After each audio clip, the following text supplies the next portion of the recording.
Shalom, shalom, saints. This is Pastor Rob Mageza. I hope you are all doing well. I have a short message for somebody today. It is from the book of Psalms 119, verse 50. Remember, this is a psalm that was written by David. You know, David was facing a lot of challenges in his life. He was running away.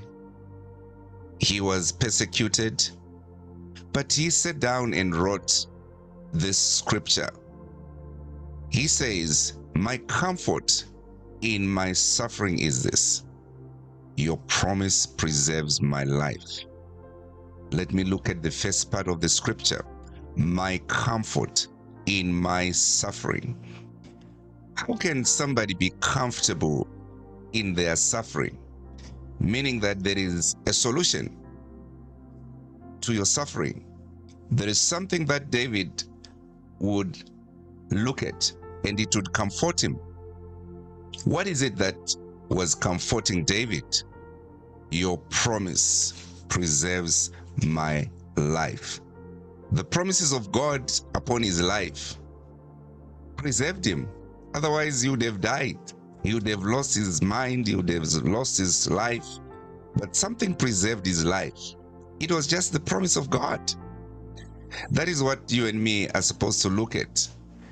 That you definitely can get comfort in any situation that you are facing, as long as you know that there is a promise that God has for your life. He has promised never to leave you, even in your suffering. He has promised to heal you. He has promised to be your provider. He has a promise to protect you. That alone should be bringing comfort to you in any suffering you have. Children of God, as we pursue the promises of God this year, let us look at our suffering and just look at the same time at the promises that God has for our lives. As we pursue this promise this year, may you always remember that these promises are there for a purpose.